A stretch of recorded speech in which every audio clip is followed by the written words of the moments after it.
નમસ્કાર, આ સમજૂતીમાં આપનું સ્વાગત છે. ચાલો આજે સીધા અંતરિક્ષમાંથી પૃથ્વી તરફ એક ઉડાન ભરીએ અને ભારતીય ઉપખંડની અદ્ભુત ભૌગોલિક વિવિધતાઓને બિલકુલ એક નવા નજરિયાથી જોઈએ. વર્ષ 1984ની એ ઐતિહાસિક ક્ષણ યાદ કરીએ જ્યારે ભારતના પ્રથમ અવકાશયાત્રી રાકેશ શર્માએ અંતરિક્ષમાંથી આપણા દેશને જોયો હતો. ઉપરથી આખું ભૂદ્રશ્ય એટલું અદ્ભુત અને વિશાળ દેખાય છે કે તેમણે તેને વર્ણવતા બિલકુલ સાચું જ કહ્યું હતું, સારે જહાં સે અચ્છા, ખરેખર આખી દુનિયાથી સુંદર. તો આ છે આપણો આજનો ફ્લાઇટ પ્લાન. આપણે હિમાલયના પર્વતો, લદ્દાખનું શીત રણ, ગંગાના ફળદ્રુપ મેદાનો, થારનું શુષ્ક રણ, પ્રાચીન અરાવલીની ટેકરીઓ અને અંતે દક્ષિણના દ્વીપકલ્પીય ઉચ્ચ પ્રદેશમાંથી પસાર થઈશું. આ એક એવી યાત્રા છે જે અદ્ભુત ભૌગોલિક વિરોધાભાસ અને પૃથ્વીના પ્રાચીન ઇતિહાસને ઉજાગર કરશે. ચાલો આ અદ્ભુત યાત્રાની શરૂઆત કરીએ ઉત્તર દિશામાં આવેલી આપણી વિશાળ રક્ષણાત્મક દિવાલ મહાન હિમાલય પર્વતોથી.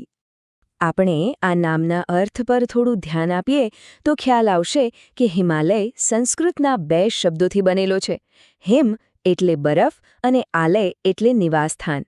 શાબ્દિક અર્થમાં આ બરફનું નિવાસસ્થાન છે, જે ખરા અર્થમાં આખા એશિયા ખંડ માટે એક વિશાળ વોટર ટાવર એટલે કે પાણીના અત્યંત મહત્વપૂર્ણ સ્ત્રોત તરીકે કામ કરે છે.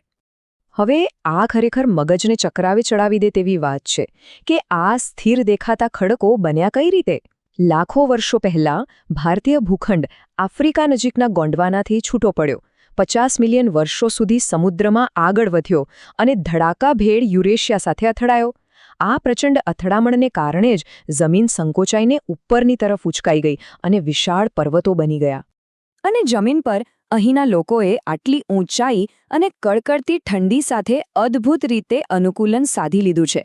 ઉદાહરણ તરીકે કાઠકુની નામની સ્થાપત્ય કળા. આ કોઈ સામાન્ય ઘરો નથી, પણ સ્થાનિક લાકડા અને પથ્થરનો ઉપયોગ કરીને બનાવેલા શાનદાર એન્જિનિયરિંગના નમૂના છે, જે કઠોર હવામાન અને ભૂકંપના આંચકાઓ સામે પણ અડીખમ ઊભા રહે છે. હિમાલયના આ ઊંચા શિખરોની બિલકુલ બાજુમાં જ લદ્દાખનું શીત રણ આવેલું છે, જે એકદમ અલગ પ્રકારની કઠોરતાનો અનુભવ કરાવે છે. અહીંનું શિયાળાનું તાપમાન -30 ડિગ્રી સેલ્સિયસ કરતાં પણ નીચે જતું રહે છે. વિચારો કેટલી ભયંકર ઠંડી!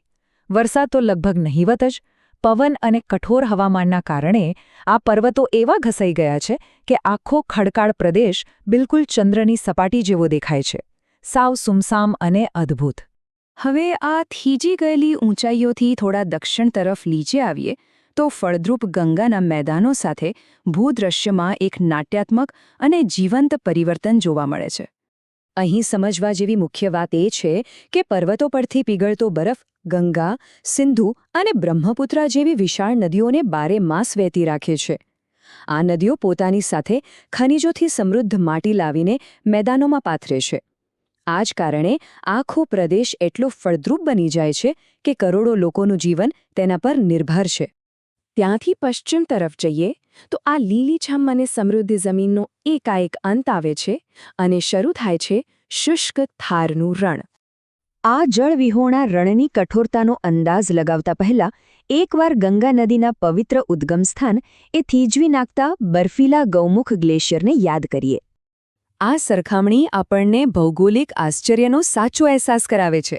માત્ર થોડા જ અંતરમાં આપણે બર્ફીલા ગ્લેશિયરથી સીધા જ સળગતા તાપમાં આવી જઈએ છીએ, જ્યાં 150 મીટર જેટલા ઊંચા અને સોનેરી રેતીના ઢુવાઓ જોવા મળે છે. ખરેખર આ કુદરતનો કેવો મોટો વિરોધાભાસ છે. અને અહીં એક મોટો તફાવત પણ છે. ઉત્તરના પર્વતો કઠોર અને સ્થિર ખડકો છે, જ્યારે રણના આ વિશાળ રેતીના ઢુવાઓ ક્યારેય એક જગ્યાએ સ્થિર નથી હોતા. પવન તેમને સતત વેરવિખેર કરી નવો જ આકાર આપતો રહે છે. અછત વચ્ચે જીવવાની અહીંની રીતો ખરેખર કમાલ છે. એ જાણીને આશ્ચર્ય થશે કે પાણીનું એક પણ ટીપું બચાવવા માટે અહીં વાસણો સાફ કરવા પાણીને બદલે રેતીનો ઉપયોગ થાય છે. માઇલો સુધી ચાલીને પીવાનું પાણી લાવવું અને ઘરના આંગણામાં ટાંકા બનાવીને વરસાદના પાણીનો સંગ્રહ કરવો એ અહીંના રોજિંદા જીવનનો અભિન્ન હિસ્સો છે. આ રણથી થોડું પૂર્વ તરફ નજર કરીએ તો એક ઐતિહાસિક કુદરતી ઢાલ નજરે પડે છે. પ્રાચીન અરવલ્લીની ટેકરીઓ. આ આંકડો જુઓ, 2.5 અબજ વર્ષ આ ટેકરીઓ એટલી જ જૂની છે. આ એક એવી મજબૂત રક્ષણાત્મક દિવાલ છે જે થારના રણને પૂર્વ તરફ આગળ વધતું સક્રિય રીતે રોકી રહી છે. જો આ ટેકરીઓ ન હોત તો કદાચ રણનો વ્યાપ ઘણો મોટો હોત. હવે આપણી આ સફર દક્ષિણ તરફ આગળ વધારીએ, જ્યાં આવેલો છે દક્ષિણનો દ્વીપકલ્પીય ઉચ્ચ પ્રદેશ. ચાલો જોઈએ કે આ ખનિજોથી સમૃદ્ધ ત્રિકોણાકાર પ્રદેશમાં કુદરત શું કમાલ બતાવે છે. આ પ્રદેશની રચના એકદમ ખાસ છે. આ એક વિશાળ સપાટ ઉચ્ચ પ્રદેશ છે જેની ત્રણેય બાજુએ પાણી છે. પશ્ચિમે અરબી સમુદ્ર, પૂર્વે બંગાળની ખાડી અને દક્ષિણમાં હિન્દ મહાસાગર. બસ આ જ કારણે તેને દ્વીપકલ્પ કહેવામાં આવે છે. આ ઉચ્ચ પ્રદેશની બંને બાજુએ પર્વતોની હારમાળા છે. અહીં પશ્ચિમ ઘાટના ઢોળાવતરથી નીચે ખાબકતા અત્યંત શક્તિશાળી જળધોધ જોવા મળે છે, જેમાંથી મોટા પાયે વીજળી ઉત્પન્ન થાય છે.